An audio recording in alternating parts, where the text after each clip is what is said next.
is Vicken. Kisah akan berfokus pada seorang wanita bernama Anne dan ibu mertuanya bernama Morwen yang sedang mendengarkan khutbah dari Bapak Pendeta terkait kebajikan, rasa syukur, dan timbal balik dari apa yang mereka perbuat kepada sesamanya.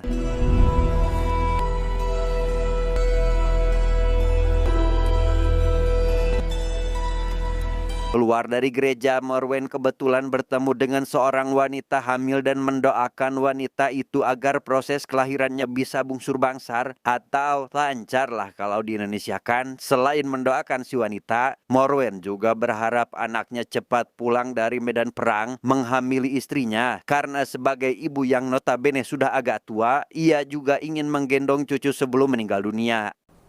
Blessed day, mistress. Ternyata Morwen tidak semata-mata mendoakan wanita itu melainkan mencopetnya. Anne sendiri cukup heran dengan apa yang dilakukan sang ibu. Namun mendengar penjelasan Morwen jika wanita itu adalah orang kaya dan mereka miskin, maka pencopetan ini sudah sangat wajar dilakukan. Beberapa meter sebelum tiba di rumah, perhatian Anne malah teralihkan dengan sosok prajurit berbaju besi dengan mengendarai seekor kuda putih. Perhatian Anne malah teralihkan dengan sosok prajurit berbaju besi dengan mengendarai seekor kuda putih. Melihat Anne malah bengong saja memandangi ke arah hutan, tentu saja Morwen sangat keheranan sehingga ia langsung mengajak Anne untuk kembali melanjutkan perjalanannya.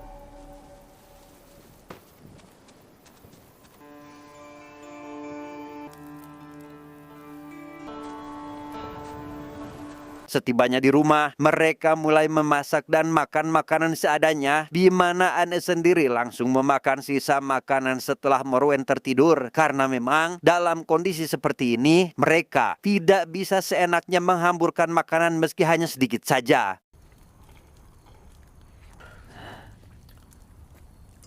Dalam tidurnya, Anne bermimpi tentang masa kecilnya bersama sahabat dan suaminya yang sekarang. Pada masa itu mereka terlihat sangat bahagia. Meski sekarang suami dan sahabatnya telah pergi ke medan perang dan masih belum kembali sampai saat ini. Entah apa yang terjadi kepada Anne setelah pulang dari gereja beberapa hari lalu, ia kerap bermimpi tentang entah masa kecilnya atau tentang suaminya. Kemarin tentang masa kecil, sekarang Anne melihat suaminya bernama Seamus setelah pulang dari medan perang. Meski awalnya terlihat baik-baik saja, namun beberapa saat kemudian kepala Seamus mulai kesakitan dengan Anne yang hanya bisa melihatnya dari kejauhan.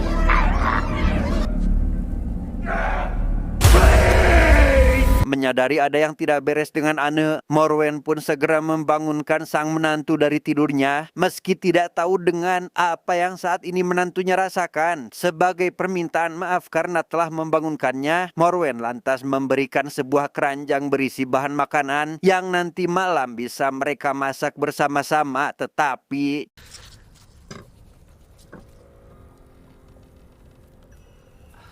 ya, Morwen pun langsung melemparkan bom bombay busuk tersebut dan meminta agar Anne tetap sabar karena menurutnya Tuhan akan senantiasa menolong setiap hambanya yang bersabar. The lady is merciful what we need to fill our bellies. Tengah obrolan itu, Anne mulai menyinggung tentang keberadaan Seamus yang seharusnya sudah kembali. Menyadari jika menantunya sudah sangat kangen dengan suaminya tersebut, Morwen hanya bisa kembali memintanya agar bersabar karena alasan Seamus pergi berperang adalah tidak lain dan tidak bukan demi memperbaiki masalah ekonomi mereka.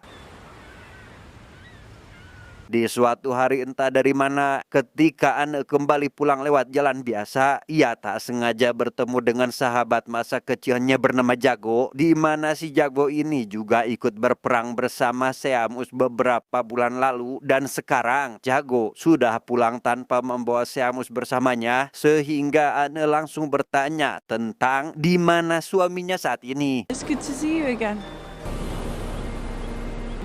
Where is my husband? Ane pun membawa Jago ke rumah mertuanya untuk diinterogasi terkait di mana keberadaan Seamus sekarang. Di sana Jago menjelaskan jika perang adalah sesuatu yang sangat mengerikan. Setelah beberapa lama menjadi seorang prajurit, Jago dan Seamus yang merupakan prajurit dari satu kampung halaman yang sama memutuskan untuk melarikan diri dari tugas. Namun setelah jauh dari markas tepat ketika mereka sedang beristirahat, datanglah dua orang bandit gunung yang langsung menghabisi Seamus dengan sangat kejam. They killed Seamus. I done. Split him neck to nail.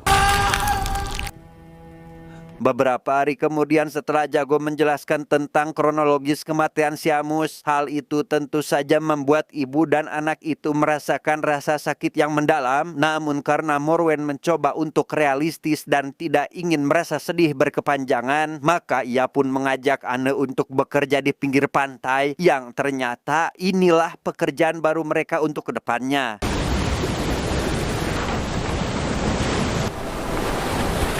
Entah apa yang Morwen pikirkan, ia dengan nekat merampok bahkan menghabisi orang lain yang mengalami musibah seperti saat ini ketika ada dua orang nelayan yang terdampar di pulau mereka. Alih-alih menolongnya, Morwen malah menghabisi korban demi mengambil semua harta berharga yang dibawanya.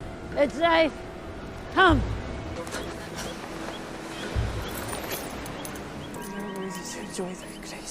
Sting your prayers on the wicked. Saat sedang makan enak hasil dari menjual barang rampokannya, Ane tiba-tiba dikejutkan dengan penampakan seorang prajurit berkuda yang selalu dilihatnya selama beberapa hari ini. Namun ketika dilihat dengan seksama untuk yang kedua kalinya, prajurit itu malah menghilang, seolah dia tidak pernah berada di sana. Entah apa yang terjadi, kali ini Morwen tidak ikut lagi ke gereja seperti biasa dan membiarkan Ane saja yang pergi sendirian. Namun satu hal yang tidak Morwen sadari adalah Jago ternyata memanfaatkan hal tersebut dengan terus mengikuti Ane kemana-mana dan selalu mengantarkan Ane baik itu berangkat atau pulang dari gereja. Tidak ingin sang menantu terjerumus oleh tipu daya si Jago tersebut, Morwen meminta agar Ane mulai menjauhinya. Lebih baik jam dulu di rumah, jangan kemana-mana. Karena jika sampai Ane membantah atau tidak taat kepada Morwen, maka Ane akan menjadi orang yang terkutuk. Takut dengan apa yang si mertua katakan, Ane pun hanya iya-iya saja tanpa bisa membantah sedikit pun. Sampai pada suatu ketika saat rumah mereka kedatangan seorang pastur yang, mohon maaf agak gerengseng. Bagaimana tidak, meski Morwen dan Ane hidup serba kekurangan, mereka tetap menjamu bapak pastur dengan makanan paling enak meski itu yang terakhir. Namun alih-alih berterima kasih dengan mengeluarkan sebuah relik dari sakunya untuk Morwen sekeluarga, bapak pastur rupanya berniat untuk menjualnya kepada mereka, sehingga Morwen yang merasa jengkel dengan kelakuannya pun langsung melakukan hal ini kepadanya. Well, thank you for your hospitality.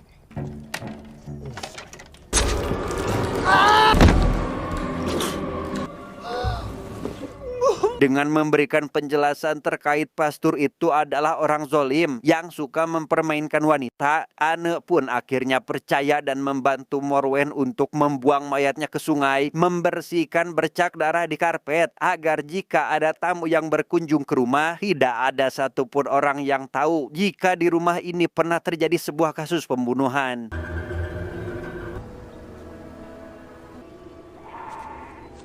Pada suatu hari ketika Morwen pergi, Ane tak sengaja melihat seorang bapak-bapak misterius yang sedang membetulkan sesuatu. Entah apa yang sedang ia betulkan. Tak lama dari itu muncullah kabut tebal dari belakang si bapak, disusul dengan kedatangan si prajurit berkuda yang sekonyong-konyong melakukan hal ini kepada bapak tersebut. Melihat si prajurit menebas si bapak tanpa alasan yang jelas, tentu saja hal itu membuat Anu merasa ketakutan. Tak ada pilihan lain selain harus melarikan diri, di mana dalam pelariannya Anu bertemu dengan Jago dan ditanya terkait apa yang sedang terjadi kepadanya. Why would a demon need a horse? He wears a suit of armor and he rides a white horse. Sit down. Mendengar jika tadi Ane melihat iblis berkuda, Jago pun langsung menenangkannya agar Ane tidak terlalu panik. Namun di tengah kepanikan tersebut, Jago malah membahas masalah lain, yaitu mengajaknya berkencan. Meski itu kurang pantas karena Ane baru saja menjadi seorang janda. Namun karena Jago terlalu mencintainya, Jago meminta Ane agar diam-diam datang ke rumahnya jika Ane juga sama-sama mencintainya.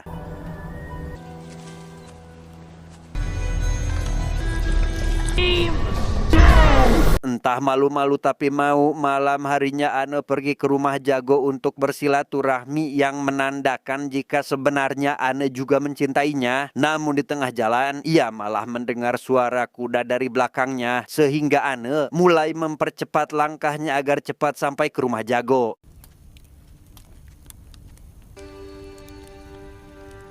Selesai dengan kegiatannya itu, tak terasa waktu sudah pagi dan Ane pun izin pulang sebelum Morwen bangun. Setibanya di rumah, rupanya Morwen sudah benar-benar bangun dan menanyakan kemana saja Ane pergi. Di sana Morwen menjelaskan jika dirinya tidak bisa hidup tanpa Ane, memintanya jangan kemana-mana karena jika Ane pergi seperti Seamus, maka Morwen tidak tahu lagi dengan bagaimana caranya dia bisa bertahan hidup.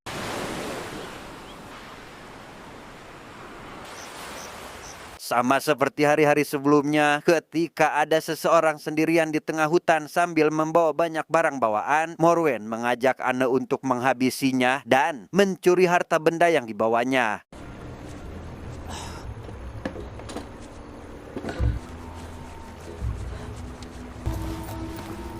Setelah kejadian semalam, Morwen kedatangan tamu yaitu Jago yang memintanya agar mau menyerahkan Ane dan melepasnya sebagai menantu. Bukan apa-apa, jika Morwen tetap menahannya di rumah meski anaknya sudah meninggal, maka secara tidak langsung ia sudah menghabisi masa depan Ane yang pastinya tidak akan mendapat keturunan karena tidak bisa lagi bergaul dengan seorang pria. Yes, I would take that from her. Bukannya menyerahkan Ane atau setidaknya memberikan penjelasan, Morwen malah mengacungkan senjatanya. Beberapa menit setelah kepergian Jago, Morwen masuk ke dalam dan memberikan pengertian kepada Ane terkait tanggung jawab besarnya saat ini, yaitu harus merawat Morwen karena itu adalah tanggung jawabnya. It is God's law. Mendengar semua yang dikatakan oleh ibu mertuanya, Ane tentu saja sangat kesal, tapi tidak bisa berbuat apa-apa. Ane memutuskan untuk mencurahkan isi hatinya di gereja, berharap Tuhan setidaknya mengabulkan satu doanya saja.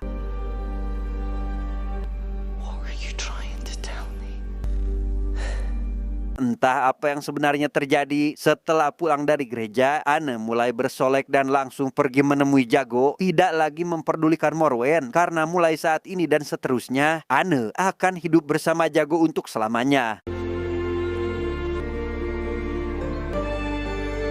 Bangun dari tidurnya, Morwen tentu sangat terkejut ketika tidak mendapati Ane di rumahnya. Ia mencoba keluar, barangkali menantunya itu sedang bercocok tanam di luar. Namun bukannya menemukan sang menantu, ia malah mendapati seorang prajurit berkuda yang berniat masuk ke rumahnya.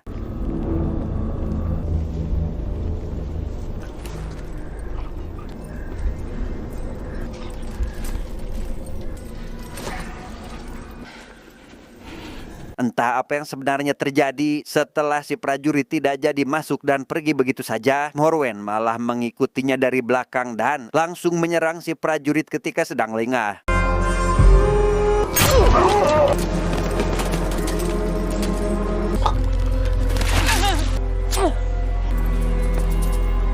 Berhasil menghabisi prajurit itu dan mencuri hartanya, Morwen pun mulai tertarik dengan siapa prajurit itu yang sebenarnya. Morwen dengan kesedihan mendalam terus memegangi helm milik si prajurit, di mana kesedihan dan kemarahannya seketika memuncak saat Ane baru pulang ke rumah dan meminta izin untuk tinggal bersama Jago karena mereka akan menikah. Burn with the rest of them. They will pull you down to hell. Saking takutnya dengan Morwen yang seolah ingin menghabisinya, Ane pun langsung kabur dan pergi ke rumah Jago untuk menyatakan perasaannya, berjanji akan hidup bahagia bersama Jago dan tidak akan pernah kembali ke rumah Morwen untuk selamanya. Do what I want. Tengah malam ketika sedang tertidur di pelukan suami barunya, Ane tiba-tiba dikejutkan dengan suara misterius yang ternyata adalah si prajurit dan beruntung itu semua hanyalah mimpi saja. Sadar jika hari ini adalah hari Minggu, Ane mengajak Jago pergi ke gereja untuk mendengarkan khotbah dari Bapak Pendeta. Namun karena ia sudah lupa dengan yang namanya ibadah, maka ia hanya datang saja ke sana tanpa mendengarkan khotbah dari Bapak Pendeta.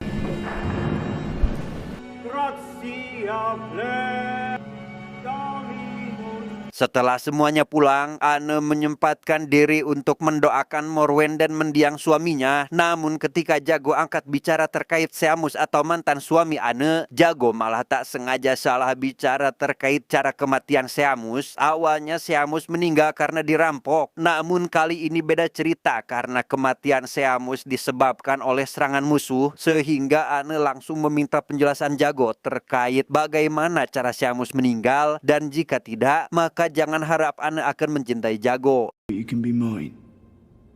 Truly mine. You can leave Seamus behind. Jago akhirnya menjelaskan dengan sebenar-benarnya tentang bagaimana caranya Seamus meninggal. Waktu itu ketika perang masih berlangsung, Seamus rupanya mulai ditumbuhi hasrat yang tidak betul. Demi menjadi orang kaya, dia dengan tega menghabisi nyawa rekannya yang terluka dan mengambil harta milik si rekan tanpa merasakan rasa bersalah sedikit pun. What's wrong with you? Meski tidak setuju dengan apa yang Seamus lakukan, Jago hanya bisa melihat Seamus yang notabene adalah sahabatnya berbuat keji tanpa bisa melarang sedikit pun. Sampai di suatu ketika di saat Jago sedang beristirahat, datanglah seorang prajurit dengan menggunakan satu set zirah mulai mendekati Jago seolah akan menghabisinya. Sehingga Seamus yang sedari tadi bersembunyi pun langsung menghabisi prajurit itu saat itu juga. Setelah helmnya dibuka, tanpa terlihat wajah si prajurit sudah rusak entah karena apa. Dengan bangga, Seamus langsung memakai helm itu di kepalanya dan tiba-tiba saja merasakan sakit kepala yang luar biasa. Katanya helm itu tidak bisa dicopot dan bukannya membantu, Jago memilih untuk pergi tanpa memberikan pertolongan. You left him behind. I had no choice. Dengan fakta barusan, tentu saja membuat Ane sangat marah. Pulang ke rumah Morwen adalah satu-satunya hal yang Ane pikirkan. Namun baru saja sampai di pintu pagar, Ane malah melihat Bapak Pendeta sudah tergeletak tak bernyawa, disusul dengan seorang misterius yang memakai helm si prajurit. Sehingga Ane yang ketakutan pun memilih untuk langsung pergi dari sana. Sesampainya di rumah Morwen dan tidak ada siapa-siapa, sayup-sayup terdengar seseorang memanggil nama Ane, yaitu si misterius berhelm yang ternyata adalah Morwen. Bukan berniat untuk menyakitinya, melainkan untuk meminta bantuan Ane karena helm itu tidak bisa dilepaskan dari kepalanya.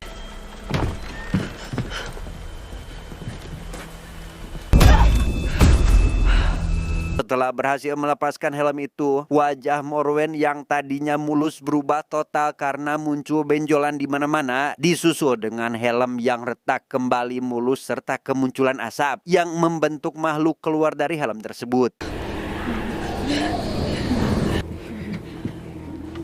Awalnya Ane sudah mengunci pintu, takutnya makhluk itu memiliki niatan buruk baik itu kepada Ane ataupun kepada Morwen. Namun setelah mendengar beberapa kali gedoran pintu, Ane memutuskan untuk membukanya saja dan hanya mendapati helm itu sudah tergeletak tak bergerak. There's nothing to fear. Entah apa yang Ane pikirkan, setelah kejadian semalam, ia memutuskan untuk benar-benar putus dengan Jago, memilih untuk kembali merawat Morwen yang kali ini benar-benar sangat membutuhkannya. Dan untuk helm itu sendiri, Ane memilih untuk menguburkannya tak jauh dari rumah, berharap tidak ada siapapun yang akan memakainya. Lantas, helm apakah itu dan apa isi dari cerita ini? Entahlah.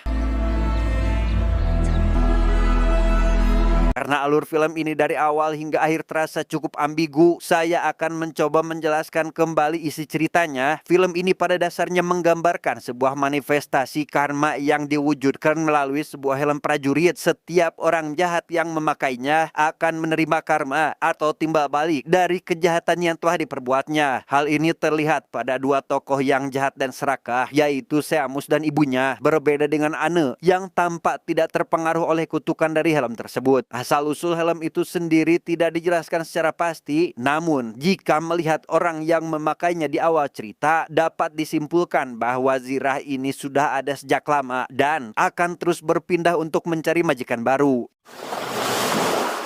Amat ending yang sangat membagongkan.